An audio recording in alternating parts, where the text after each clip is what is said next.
नाज़रीन, आपका खैर मकदम है। अल्हम्दुलिल्लाह आज का रोज़ा इख्तियार किया गया और आखिरी अशरा और अशरा नजात है, जहन्नम से आज़ादी का अशरा है और इसी में 5 ताक़रातें भी हैं जो कि 2 गुज़र चुकी हैं, बक़िया 3 बाकी हैं।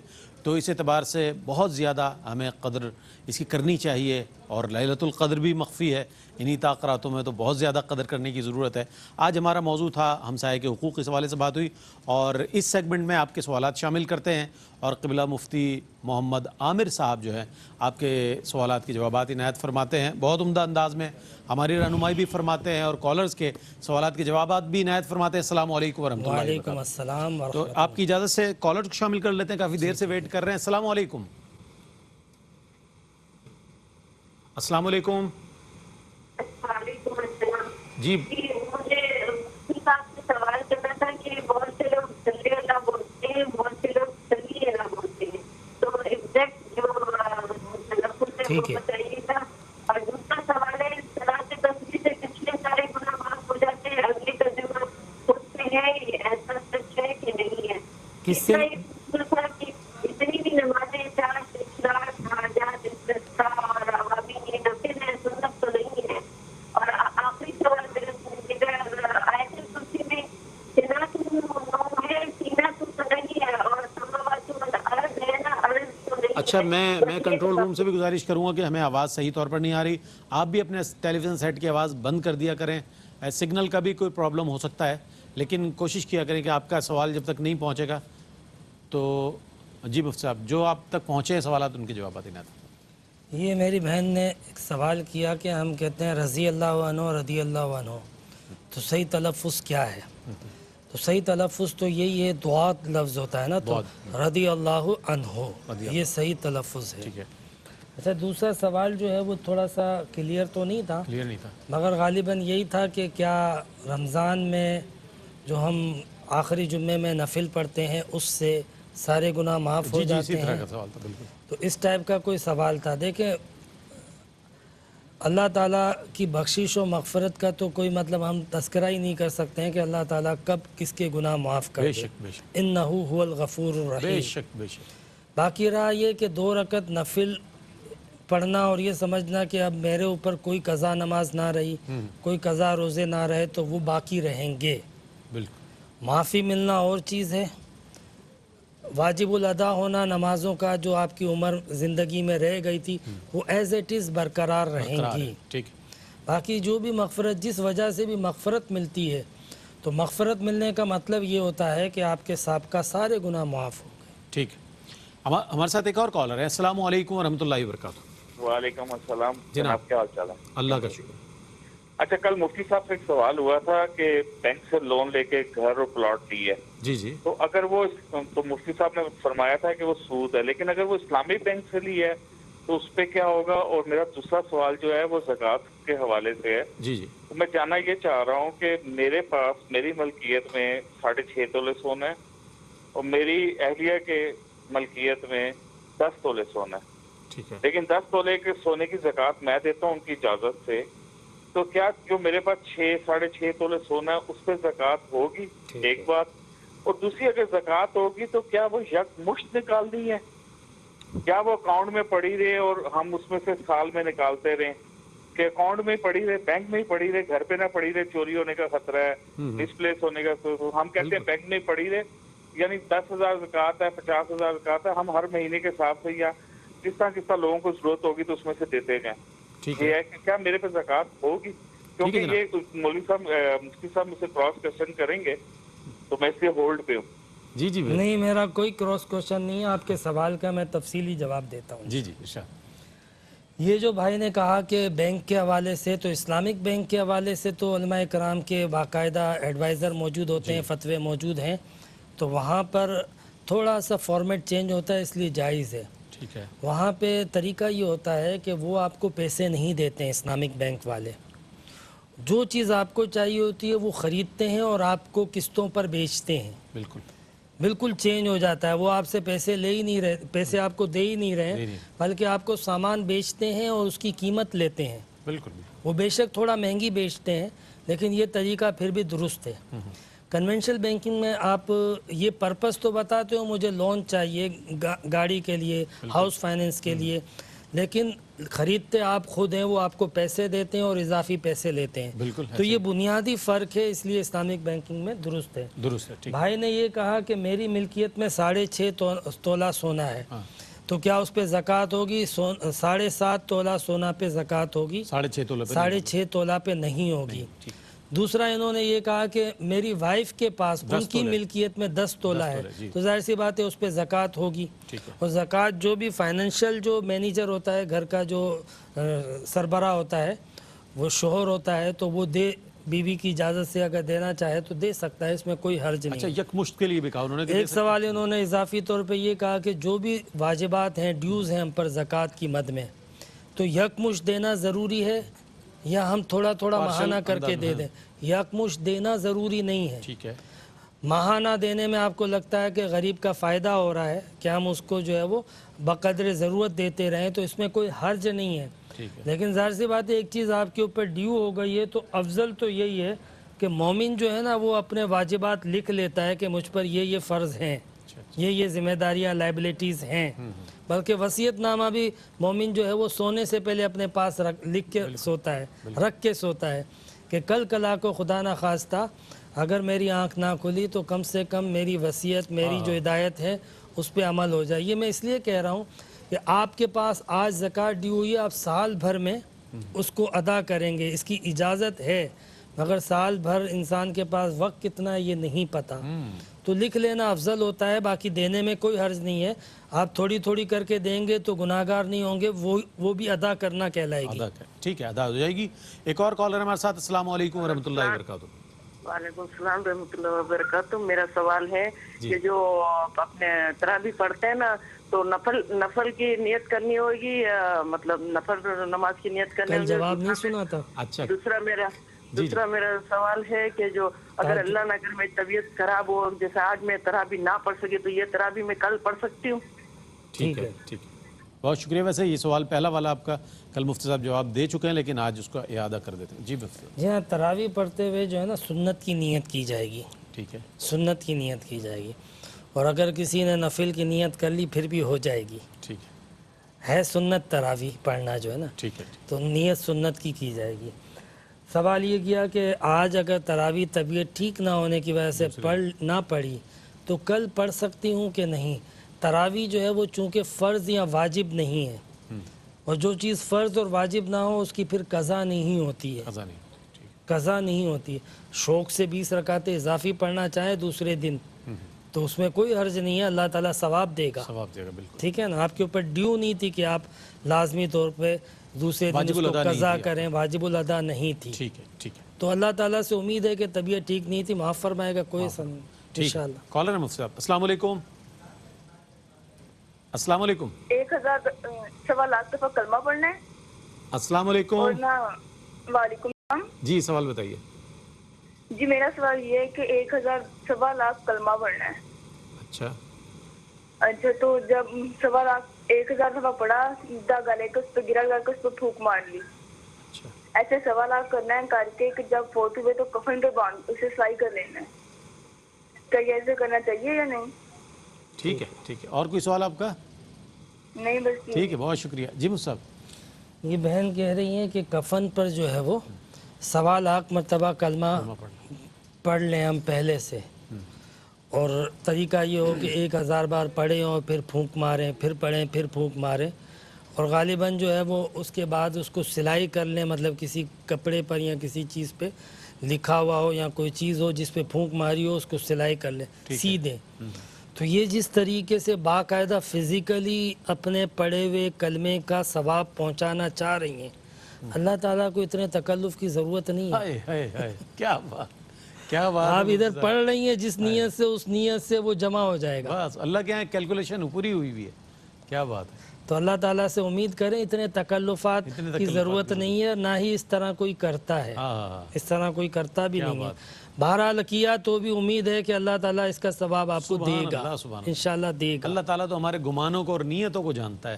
تو وہ آپ کی ہر نیت کے مطابق آپ کو اس کا اجر و ثواب عطا گنتی ہم کرتے ہیں وہ نہیں کرتا. بے شک وہ نہیں گنتی ہمارے تسبیح کے دانے ہم گنتی کر کے پڑھتے ہیں, وہ بے حساب بے دیتا حساب ہے. عطا فرماتا ہے. بے شک اللہ تعالیٰ کہتا ہے نا میں تو محسنین کو جو ہے اس کا اجر جو ہے وہ بے حساب بے دیتا ہوں. حساب. تو گنتی کر کے اس طریقے سے اللہ تعالیٰ کے حوالے کریں گے, یا اللہ میں نے 1 لاکھ دیا تھا, اس کا پورا حساب ملنا آپ کا چاہیے. کیلکولیشن اللہ کے ساتھ. ٹھیک ہے, ایک اور کالر ہیں. السلام علیکم. السلام علیکم جناب. جی میرا سوال یہ ہے کہ جو آپ کی نمازیں قضا ہو گئی ہیں ان کو آپ کیسے ختم کر سکتے ہیں, پوری کر سکتے ہیں, یہ میرا کوشچن ہے. پلیز ذرا ٹھیک ہے جناب. مفتی صاحب سے. جی صاحب. بڑی خوشائن بات ہے کہ لوگ اس چیز کی طرف متوجہ ہیں کہ کون کون سے ہمارے حقوق اللہ تبارک و تعالیٰ کے حقوق ہم پر واجب ہے, تو ہم اس کو پورا کریں. جیسا کہ بھائی نے ایک ارادہ کیا کہ جو نمازیں نہیں پڑھی ہیں جن لوگوں نے اپنی زندگی میں, وہ کیسے ادا کریں. تو طریقہ یہ ہوتا ہے کہ آپ کی اس وقت عمر کیا ہے, پہلے تو اندازہ لگائیں گے کہ آپ کے اوپر ہے کتنے ڈیوز. ٹھیک ہے. پھر اس کو آپ پڑھیں جس طرح چاہیں, اس کا بھی میں عرض کروں گا. پہلے ڈیوز کا اندازہ لگایا جائے گا. مثال کے طور پہ آپ کی عمر جو ہے وہ 40 سال ہے, 40 سال ہے, اور آپ مثال کے طور پہ 14 سال میں یا 16 سال میں بہرحال بالغ ہوئے تھے, تو آپ کو اگر یاد ہے تو ٹھیک ہے, ورنہ آپ 16 سال کاؤنٹ کریں. تو 16 سال سے آپ کے اوپر نماز فرض ہو گئی تھی, 40 سال کی عمر ہے, تو کتنے بن گئے؟ تقریباً 24 سال کی نماز ہے. اب آپ کو پتہ ہے کہ 24 سالوں میں بالکل نہیں پڑھتا تھا, یا کبھی کبھی پڑھتا تھا, یا کچھ عرصہ پڑھی پھر چھوڑ دی, تو وہ پڑھی ہوئی نمازوں کا ایک تخمینہ لگا لیں, اندازہ لگا لیں. اچھا, کہ میں نے کل جو ہے وہ 24 سال کے اندر 1 سال جتنی نمازیں پڑھی ہوں گی, 2 سال جتنی پڑھی ہوں گی, وہ منہا کر دیں, اور باقی 22 سال یا 23 سال کی نمازیں آپ کو قضا کرنی ہیں. اور اگر آپ کو لگتا ہے کہ میں تقریباً پچھلے 10 سال سے پڑھ رہا ہوں, تو 14 سال کی آپ جو ہے وہ قضا کر لیں. آپ کو لگتا ہے 15 سال کی پڑھ رہا ہوں لیکن اس سے پیچھے نہیں پڑھی تھی, تو آپ 9 سال کی آپ کے اوپر ڈیوز رہیں گی, وہ قضا کر لیں. پہلے تو اندازہ لگایا جائے گا کتنی باقی ہیں, اور احتیاطاً اندازے میں تھوڑی سی بڑھا دیں, کم نہ پڑھیں, زیادہ بھلے ہو جائیں, تاکہ ثواب ملے گا, کوئی پکڑ نہ ہو. اچھا, اس کا نفلی صدقات وغیرہ سے کوئی اس کا وہ نہیں ہو سکتا؟ نہیں, پڑھنی ہے. نہیں, پڑھنی پڑیں گی. ٹھیک ہے. اور پڑھنے کا طریقہ یہ ہے کہ جب آپ کو پتہ چل گیا اتنی ڈیوز ہیں, اب آپ چاہیں تو ایک ہی دن میں 2-2, 3-3, 4-4, 5-5, 6-6 دن کی نمازیں پڑھ لیں. ٹھیک ہے. 5 وقت کی. اور چاہیں تو آپ فجر کی نماز کے ساتھ فجر کے بعد جو ہے وہ 8-10 دن کی پڑھ لیں. اس کے بعد اسی طرح ظہر کی نماز کے بعد 8-10 دن کی آپ پڑھ لیں. اسی طریقے سے جو ہے وہ عصر سے پہلے, نماز کے بعد گزشتہ نمازوں کا وہ عصر سے پہلے آپ پڑھ لیں. مغرب کے بعد یا مغرب کے بعد جو ہے وہ آپ پڑھ لیں مغرب کی نمازیں, سنت اور نفل کے بعد. ایک ساتھ بھی آپ چاہیں تو مغرب کے وقت مغرب کی نمازیں قضا کر لیں, عشاء کے وقت عشاء کی نمازیں قضا کر لیں, اور چاہیں تو کسی ایک وقت میں یعنی ظہر کے وقت میں 5 ٹائم کی نماز قضا کر سکتے ہیں. فرائض ادا کر لیں. فرائض, فرض اور 3 وتر. واجبات. ٹھیک ہے. فرض اور 3 وتر. ٹھیک ہے. 2 فجر کے, 4 ظہر کے, 4 عصر کے, 3 مغرب کے, 4 عشاء کے, اور 3 وتر. یہ ٹوٹل قضا. بڑی تفصیل سے اور بڑی صراحت کے ساتھ میں سمجھتا ہوں مفتی صاحب نے جواب عنایت فرمایا. ایک اور کالر ہیں. السلام علیکم. وعلیکم السلام. میں سعید احمد بات کر رہا ہوں مولوی صاحب, انڈیا سے. ماشاءاللہ. ہاں, مجھے عامر صاحب, مفتی عامر صاحب سے 2 سوال کرنا تھا. ایک ثواب جاریہ کے بارے میں, کہ لوگ کہتے ہیں کہ ثواب جاریہ جیسا مساجد بنا دیں, پانی کا انتظام کریں, مسافر خانے کریں. میرا مسئلہ یہ ہے کہ ہم لوگ 25-30 سال سے لوگوں کو دینی اور دنیاوی تعلیم دے رہے ہیں. ٹھیک ہے. کسی بچے کو ہم بچپنے سے لے لیے کسی کے گھر میں سے, ان کے گھر میں رہتا ہے بچہ, ہم اس کے ہر سال کی 10 سال 15 سال جب تک وہ انجینئر بنا, ڈاکٹر بنا, یا کوئی اچھی سی جاب پہ آ گیا, ہم پورا جی آ رہی ہے آواز آپ. ہاں, تو ہم جو ہے وہ بچے پہ پورا بچے کی فیس وغیرہ لگا کے دنیاوی علم دے رہے ہیں. اچھی بات. ایسے 25-30 سال سے ہم ایک بچے کو لیتے ہیں, اس کا مکمل ہونے کا دوسرے بچے کو لیتے ہیں, اور کچھ بچوں کو قرآنی تعلیم حافظ بنا دیتے ہیں. یا پھر تو کیا یہ جو دنیاوی تعلیم دے رہے ہیں, ہم ڈاکٹر انجینئر بنا رہے ہیں جو ان کی فیملی کو سپورٹ کرے بعد میں, تو یہ ثواب جاریہ میں آتا ہے کیا؟ ٹھیک ہے. دوسرا سوال یہ ہے کہ زکوٰۃ میں اب گھر میں ایسے ہوتا ہے, اب ہماری اہلیہ ہم کو بولتی ہے میرا سب کچھ آپ, جی تو جب زکوٰۃ کی بات آتی ہے تو ہم ان کے سونے سے ہم زکوٰۃ دیتے ہیں, तो अगर कुछ मैंने अपनी मिल्कियत में, जैसे अभी सवाल हुआ था, वो सोना भी क्या अब ज़कात के काबिल हो जाएगा अगर 4 तोले 6 तोले है मेरा, तो क्योंकि मेरी अहलिया ने बता दिया कि मेरा सब कुछ आपका है। ठीक है, ठीक है, ठीक। तो इस बारे में थोड़ा सा, और सवाब जारिया के बारे में थोड़ा जी सा ज़रूर डिटेल ज़रूर, बहुत बताइए। शुक्रिया आपका, आप भारत से शामिल हुए हमारे इस प्रोग्राम में। जी मुझे आप क्या फरमाइए। जी हाँ, ये जो सवाब जारिया के हवाले से पूछा गया है, तो कुछ चीज़ों का जिक्र हदीस में आया है, मगर इसका ये हरगिज़ मतलब नहीं है कि फ़कत उन्हीं चीज़ों को फॉलो किया जाएगा। अच्छा, कि आप जो है वो किसी को दीन की तालीम या मस्जिद बनवा दें या कुआं खुदवा दें, इसलिए कि ये सवाब जारिया के सिंबल्स और बताया गया कि तरीका क्या होता है। ठीक है, अगर सब लोग जो है वो इसी को फोकस कर लेंगे तो ज़िंदगी के दूसरे शोबे जो है वो इस तरह की खैर और इमदाद से महरूम हो जाएंगे। ठीक है, लिहाजा जैसे इन्होंने ज़िक्र किया, मदरसा है, स्कूल की तालीम है, दुनियावी तालीम है, किसी बच्चे को जो है वो एजुकेट करना, परवरिश करना, तरबियत करना, उसकी ज़रूरतें, उसकी किफ़ालतें करना, तो इस तरह के जितने काम हैं, यतीम खाने हैं, तालीमी इदारे हैं और दीगर जो भी शोबा जाते हैं, बेवाओं की किफ़ालतें जो भी है, ये सब काम जो है वो बिल्कुल अजर व सवाब का बाइस है, इनके लिए मदद की जाएगी तो। वाह वाह, और जब तक इनसे इस्तिफादा होता रहेगा जारी होता तो सवाब मिलता रहेगा, बहुत कोई इसमें बहुत नहीं। अच्छा, दूसरा सवाल भी इनका ले लें। अच्छा, दूसरा सवाल जो है वो भाई ने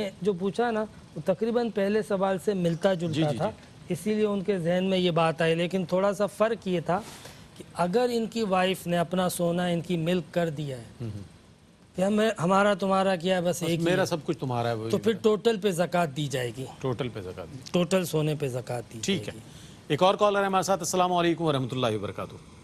वालेकुम अस्सलाम रहमतुल्लाहि व बरकातहू। जनाब, भाईजान मेरा सवाल ये है कि जिस तरह अभी लॉकडाउन है तो मुफ्ती कराम ने कहा कि घर में अब नमाज पढ़ सकते हैं, तो अगर घर में कोई मर्द नहीं है तो अहलिया के साथ और बच्चों के साथ जमात करा सकता है बंदा घर में? ठीक है, ठीक है, और कोई सवाल? ठीक है जनाब, सब घर में हाँ, कोई और बिल्कुल मर्द घर नहीं में जो है वो जमात कराई जा सकती है, और वाइफ हैं, बहन है, वालदा हैं, तो सफ़े पीछे बनेंगी ख़वातीन की, बच्चों की जो है वो सबसे आखिर में बनेंगी।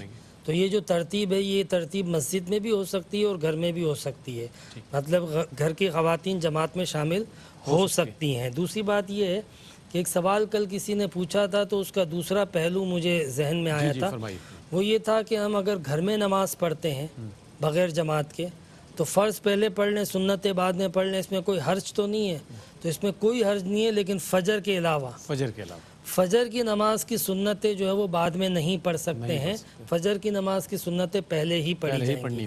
बाकी ज़ोहर है, असर है, इसी तरीके से इशा है, मगरिब में तो होती नहीं है पहले सुन्नतें, तो इन तीनों नमाज़ों की सुन्नतें पहले पढ़ना अफजल है, पढ़ सकते हैं और बाद में भी पढ़ सकते हैं, कोई हर्ज नहीं। ठीक है, एक और कॉलर है हमारे साथ। अस्सलाम वालेकुम वरहमतुल्लाहि वबरकातुहू। अस्सलाम वालेकुम। अस्सलाम वालेकुम। वालेकुम सलाम, जी सवाल बताइए। जी सवाल मैंने पूछना, ये रोजा रख के जान को तोड़ दे या छोड़ दे तो इसका गुनाह कितना होगा, इसके बाद मैंने पूछना मैंने, और रोजा रख के गुनाह करे तो इसका कितना गुनाह मिलेगा? ठीक है, तो रोजा रख के गुनाह करे तो कितना गुनाह मिलेगा? और कोई सवाल है आपका? ठीक है भैया, जी साहब। रोज़ा रख के जानबूझ कर तोड़ देना ऐसा है कि जैसे उसने जहन्नुम में अपना नाम लिखवाया, यानी सख्त वईद आई है। और हदीस शरीफ में ये भी आया है कि पूरे साल भी बंदा रोज़ा रखे ना तो उस एक रोज़े के बराबर सवाब नहीं कमा सकता, साल भर रख के भी, जो रमज़ान का फ़र्ज़ रोज़ा है। तो हमें इससे बचना चाहिए, एहतियात करनी चाहिए, अल्लाह से तौबा करनी चाहिए।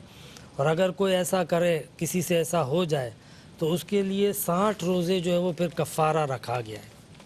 60 रोज़े, एक तो ये गलती से टूट गया या बीमारी और मजबूरी में टूटा, हाँ कोई उज़्र अगर है, जो बुखार है, लेकिन बिला वजह जैसे इन्होंने कहा, ठीक है, तो 60 रोज़े कफ़ारे के रखने पड़ेंगे, पे दर पे 2 महीने के रोज़े, 2 महीने का, 2 महीने के रोज़े, और लगातार लगातार, ओहो, कोई गैप नहीं होगा, कोई गैप नहीं होगा। अल्लाह होगा।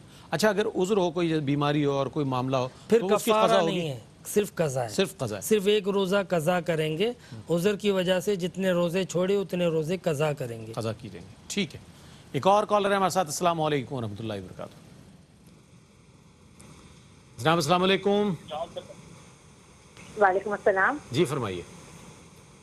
जी, मेरा सवाल ये है कि मेरी खाला थी, अब तो मरहुमा है वो, उनका इंतकाल हो गया, उन्होंने लड़की अपनी बेटी को गोद लेके पाला था, तो वो वसीयत करी गई थी कि जब मेरा इंतकाल हो तो मेरा जितना भी खर्चा हो या जो भी मेरे अखराजात हो वो मेरे अपने पैसों से हों। और जब उनका इंतकाल हुआ है तो उनके पास इतने पैसे मौजूद थे कि उनकी सारी जो भी रसूमात होती हैं वो सारे उनके उन पैसों से हो। मगर उनके इंतकाल के बाद वही जैसे होता है कि सब ने, किसी ने कब्र का इंतज़ाम कर दिया, किसी ने खाना कर दिया, तो उनकी बेटी को भी पता था और गवाह भी मौजूद है, मगर वो जो है अभी तक कुछ हुआ नहीं है। तो उसके बारे में क्या क्या उसका इस्लामी हिसाब से क्या उसका होगा? किसने कहा था कि किसके पैसे से हो? बेटे ने वो जिस बेटे को गोद लिया था उसने कहा था कि मैं करूँगा सारे अखराजात? नहीं, खाला जिनकी डेथ हुई है उन्होंने खुद कहा था अपनी ज़िंदगी में कि मेरा उनके पैसे भी थे, उन्होंने कहा था कि मेरे इंतकाल के बाद, मेरे मरने के बाद जो भी आखिरी रसूमात होती हैं वो जो है मेरे अपने पैसों से हों। ठीक है, ठीक है। और मगर वो ऐसा कुछ हुआ नहीं। ऐसा हुआ और नहीं। दूसरा सवाल मेरा ये है कि शादी के बाद जो लड़कियों को ईदी दी जाती है त्यौहार के तौर पे, अब माँ बाप भी नहीं है, लड़कियां उम्मीद रखती हैं कि भाई दे, भाई के भी इतने वसाइल नहीं है, बहनें बहुत हैं, भाई एक अकेला देने वाला, तो उसकी इस्लाम में हमारी क्या उसकी राय है इस हिसाब से? शादी के बाद क्या दी जाती है? ईदी दी जाती है, और ज़ाहिर है वालिदैन अगर नहीं, बहनों को जो दी जाती है, ज़ाहिर है पेरेंट्स की तरफ से खुशी के मौके पर चीज़ें दी जाती। क्या फरमाइए वो सर? अच्छा, ये जो कब्र के और तजहीज़ और तदफीन का जो ख़र्चा है ना, ये किसी के ऊपर लाजिम नहीं है। अच्छा। तब तक जब तक कि मरहुमा का तरका मौजूद हो। अच्छा अच्छा। तो अगर मरहुमा का तरका मौजूद है तो फिर किसी के ऊपर लाजिम नहीं होता। अगर तरका मौजूद ना हो तो फिर वारिसीन के ऊपर लाजिम होता है कि वो इंतज़ाम करेंगे। ठीक है। लेकिन अगर किसी के ऊपर वाजिब ना हो फिर भी अपनी मर्ज़ी से कर दे तो ये जायज़ है। जायज़ है। यहाँ पर सूरत ये थी कि मरहुमा ने वसीयत की थी, तो इस वसीयत का एक अखलाकी फ़रीज़ा ये था कि उनकी रकम इस्तेमाल की जाती। हमारे यहाँ पे ये भी एक अखलाकी तकाज़ा बन जाता है कि मरहूम के घर से, मतलब इस वक्त एक वैसे ही एक गम का माहौल है, तो लोग आगे बढ़ के खिदमत करने के लिए आते हैं, मोहल्ले वाले, इसलिए इसको इतना मायूब भी नहीं तस्वुर किया जाएगा। ठीक है, ठीक है। और कोई अगर उसके मामलात के हवाले से हिदायत और वसीयत हो तो उसको फॉलो करना चाहिए। यहाँ पर दोनों तरफ से एक अखलाकी तकाज़ा बन गया था। जी जी। शादी के बाद जो है वो बेटियों को माँ बाप की तरफ से ईदी जाती है। जी जी। दामाद को तो ख़ास तौर पे जाती है। ख़ास तौर पे। अच्छा, अगर किसी के वालिदैन इंतकाल कर गए तो ईदी तो वैसे भी फ़र्ज़ वाजिब नहीं, वाजिब नहीं है, वाजिब तो नहीं थी। ये अखलाकी एक प्यार मोहब्बत का इज़हार। लेकिन ये ज़रूर है कि अगर घर का जो बड़ा फ़र्द है, बड़ा बेटा है, बड़ी बहन है, तो बड़ा बेटा बाप की जगह पे होता है बमंजिला और बड़ी बहन माँ की जगह होती है, तो उनको अगर इस्तिताअत है तो उनको ये काम करना चाहिए। अगर इस्तिताअत है। बहुत अच्छी बात। एक कॉलर को ले लूँ चूँकि वक्त बहुत कम है। अस्सलाम वालेकुम वरहमतुल्लाहि वबरकातुहू। वालेकुम अस्सलाम। जी फरमाइए। जी, मेरा ये सवाल है मुफ्ती साहब से कि मैं इत्तिकाफ़ बैठना चाह रही हूँ। तो वालेकुम अस्सलाम। मैं इत्तिकाफ़ बैठना चाहती हूँ और मेरे वालिदैन और मेरे भाई फोत हुए हैं। अगर मैं ये अपना इत्तिकाफ़ उनको मतलब सवाब के तौर पे, साले सवाब के तौर पे उनके नाम के लिए बैठूँ तो मैं बैठ सकती हूँ? और दूसरा सवाल मेरा ये है कि इत्तिकाफ़ जब बैठते हैं तो मतलब किस किस चीज़ों से मना किया गया? देखिए, एक तो गुस्ल नहीं करते, और जैसे कंघी वगैरह करनी चाहिए या कोई क्रीम वगैरह लगानी चाहिए या नहीं? ये मेरे दो सवाल हैं। तो ठीक, बहुत शुक्रिया। जी सर। अच्छा, ये जो है ना एतिकाफ़ में जो बैठना चाह रही हैं, चूँकि सुन्नत एतिकाफ़ का तो वक्त गुज़र गया, वो 10 दिन का होता है, तो अब नफली एतिकाफ़ होगा। और नफली एतिकाफ़ में वो बैठें और उसका नियत करें कि इसका सवाब इनके वालिदैन को, जिसको भी नियत करें इसाल करने की, तो वो इंशाल्लाह उनको सवाब मिलेगा। और अल्लाह ताला से दुआ करें कि या अल्लाह मैंने जो ये नेकी की है इसका सवाब मेरे वालिदैन को जाए। जिसके लिए दुआ करेंगे उसको मिलेगा, ज़रूर मिलेगा। दूसरी बात ये है कि एतिकाफ़ में बैठने का मकसद होता है अल्लाह ताला से ताल्लुक़ जोड़ना।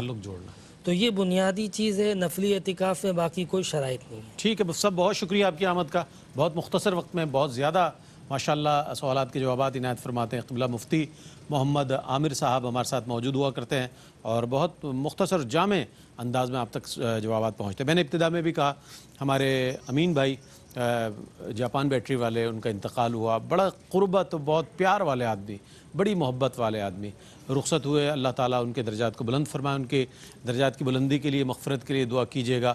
اور ماسٹر توفیق نیازی قوال کے لیے دعا کیجیے گا، ان کا بھی وصال ہوا ہے، اللہ تعالیٰ ان کے بھی درجات بلند فرمائے. اور آج ہمسایوں کے حقوق کے حوالے سے بات ہوئی اور بڑی اہم باتیں ہوئی ہیں، ان سب کو آپ نے غور کرنا ہے. اور جہاں جہاں ہم سے کوتاہی یا غفلت ہوئی ہے، اگر نادانی میں ہوئی تو اللہ تعالیٰ معاف فرمائے، اور اگر جان کے کیا تو اس پر بھی ہمیں توبہ کرنی چاہیے اور ان سے معذرت کرنی چاہیے. جو کچھ سنا ہے اللہ تعالیٰ سے دعا ہے کہ اس پر ہمیں عمل کرنے کی توفیق عطا فرمائے. انصاف کا حق، اس موضوع کے ساتھ انشاءاللہ کل رحمت سار میں آپ سے ملیں گے. کل تک کے لیے اپنے میزبان محمد رئیس احمد کو اجازت دیجیے. اللہ حافظ.